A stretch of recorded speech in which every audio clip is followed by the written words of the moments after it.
മധ്യ കേരളത്തിലേക്കാണ്. വിപിൻ സി വിജയൻ മധ്യ കേരളത്തിലെ വിവരങ്ങൾ നൽകാനുണ്ട്. വിപിൻ സി വിജയൻ, മധ്യ കേരളത്തിൻ്റെ മനസ്സ് ആർക്കൊപ്പം എന്നത് പ്രവചിക്കാൻ കഴിയില്ല. പ്രവചനാതീതമായ മനസ്സാണ് മധ്യ കേരളത്തിനുള്ളത്.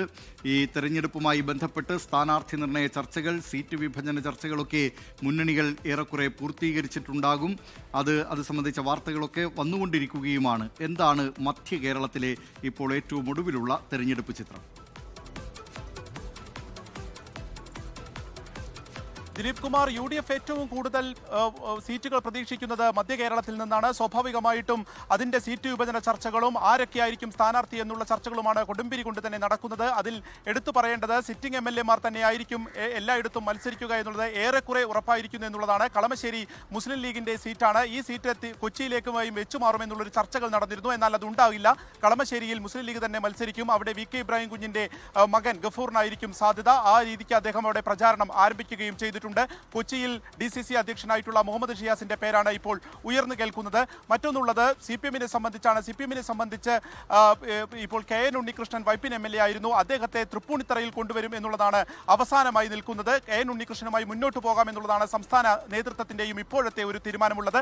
ജില്ലാ സെക്രട്ടേറിയറ്റ് M സ്വരാജിന്റെ അടക്കം പേര് പറഞ്ഞിരുന്നു എന്നുണ്ടെങ്കിലും KN ഉണ്ണികൃഷ്ണനെ സ്ഥാനാർത്ഥിയാക്കാം എന്നുള്ളതിലേക്കാണ് ഇപ്പോൾ അന്തിമമായിട്ടുള്ള ഒരു തീരുമാനമാകുന്നത്. അങ്ങനെയാണെങ്കിൽ വൈപ്പിൻ ഷൈനി മഹിളാ അധ്യക്ഷയായിട്ടുള്ള അസോസിയേഷന്റെ നേതാവായിട്ടുള്ള ഷൈനി ആയിരിക്കും അവിടെ മത്സരിക്കുകയും ചെയ്യുക. ഇതാണ് ഒരു പൊതുചിത്രമായിട്ട് തൃപ്പൂണിത്തറ നിൽക്കുന്നത്. തൃപ്പൂണിത്തറയായിരിക്കും മധ്യ കേരളത്തിൽ തന്നെ ഏറ്റവും ആകാംക്ഷ ഉറ്റുനോക്കുന്ന ഒരു മണ്ഡലമായി മാറുന്നത്. കാരണം BJP അവിടെ A ക്ലാസ് മണ്ഡലമാക്കി തന്നെ നിർത്തുന്നു. അവിടെ ആരായിരിക്കും സ്ഥാനാർത്ഥി എന്നുള്ളതും ഏറ്റവും എടുത്ത് ആകാംക്ഷയോടെ തന്നെ നോക്കേണ്ട ഒരു കാര്യമാണ്. അവിടെ സിനിമാ നടന്മാരെ ഉൾപ്പെടെയുള്ളവരെ പരിഗണിക്കുന്നു എന്നുള്ളതാണ് ഒരു അന്തിമമായി തന്നെ BJP-യിൽ നിന്ന് നമുക്ക് ലഭിക്കുന്ന ഒരു വിവരമുള്ളത്.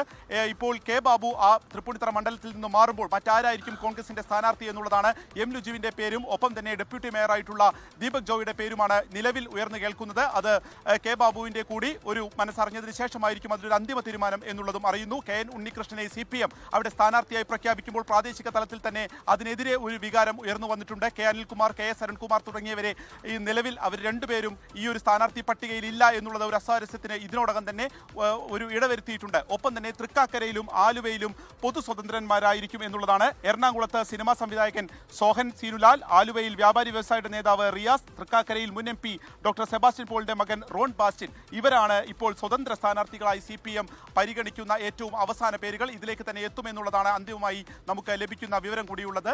ഇടുക്കിയിലേക്ക് വരികയാണെങ്കിൽ ഉടുമ്പൻചോലയിലായിരിക്കും അവിടെ ഏറ്റവും നിർണായകമായിട്ടുള്ളൊരു മത്സരം നടക്കുന്നത്. ദിലീപ് കുമാർ, അതിൽ MM മണി മാറി നിൽക്കണം എന്നുള്ളത് ഇപ്പോൾ സംസ്ഥാന നേതൃത്വം പറഞ്ഞിരിക്കുന്നു. ജില്ലാ നേതൃത്വത്തിന്റെ കൂടി എതിർപ്പ് അവഗണിച്ചുകൊണ്ടാണ് സംസ്ഥാന നേതൃത്വം KK ജയേന്ദ്രനെ അവിടെ സ്ഥാനാർത്ഥിയാക്കാൻ തീരുമാനിച്ചിരിക്കുന്നത്. ഇതിൽ ഒരു വലിയ അനിഷ്ടം MM മണി ടീമിനും ആ ഒരു ഗ്രൂപ്പിനുണ്ട് എന്നുള്ളതാണ് ഈ ഘട്ടത്തിൽ നമുക്ക് മനസ്സിലാവുന്നത്.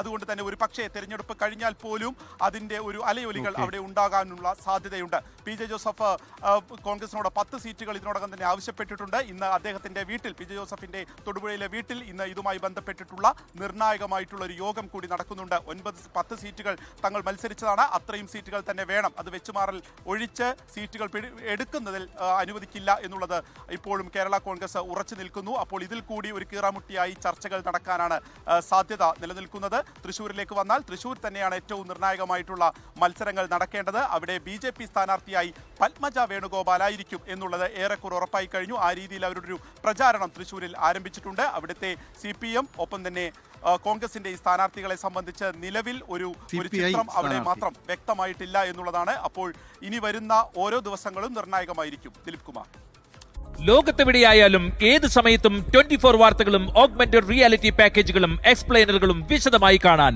ഞങ്ങളുടെ YouTube ചാനൽ നിങ്ങൾക്ക് സബ്സ്ക്രൈബ് ചെയ്യാം.